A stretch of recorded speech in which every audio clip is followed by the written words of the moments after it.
Hello, I am Dr. Medha Mohta. I am going to give you a glimpse of our article on effect of timing of intraoperative administration of paracetamol on postoperative shivering. Postoperative shivering after GA is a very common problem. One of the mechanisms responsible for this is increase in core body temperature set point in postoperative period. IV PCM acts through centrally mediated prostaglandin inhibition and decreases hypothalamic temperature set point, thus having an anti-shivering effect. However, we must understand that PCM can decrease body temperature even in the absence of fever and can exacerbate perioperative hypothermia in patients whose body temperature is not strictly maintained in the normal range. Thus, PCM has an anti-shivering effect, but it can reduce its own efficacy by causing hypothermia when administered before surgery. So this study tried to compare different timings of IV PCM administration.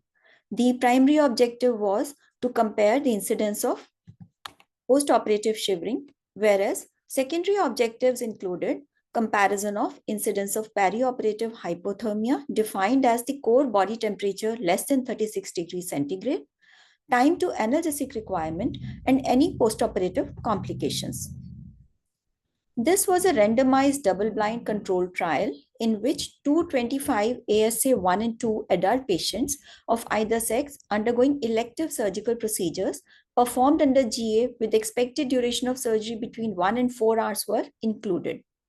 There were 3 groups.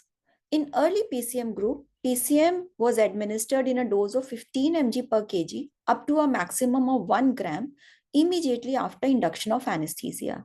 Whereas in late PCM group, the same dose of PCM was given approximately 30 minutes before completion of surgery. Control group patients received only normal saline and no PCM. The core body temperature was measured using infrared tympanic membrane thermometer at different time points.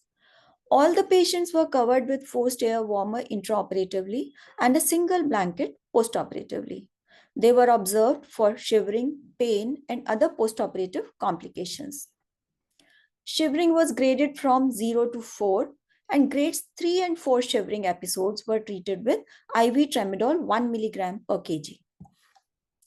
We found that the overall incidence of shivering, as well as shivering episodes requiring treatment, were significantly lower in late PCM group than the other two groups.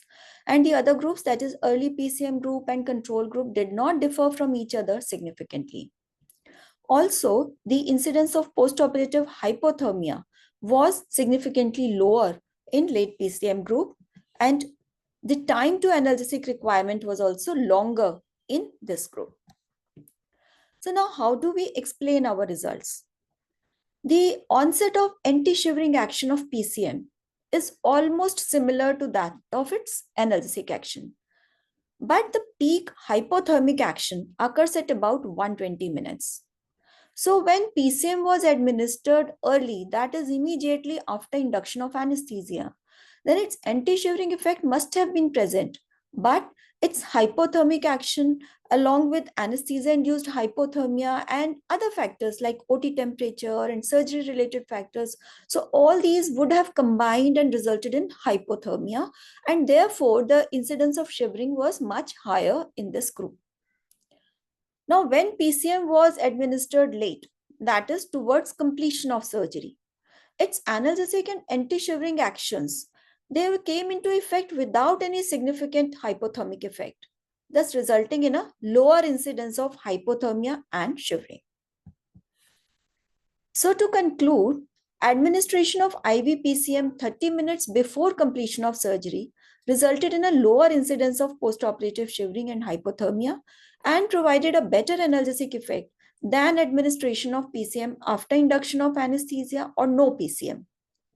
All of us administer PCM to our patients, and it is a routine. But according to the results of this study, it would be better to administer PCM towards the end of surgery to have the best possible results. Thank you.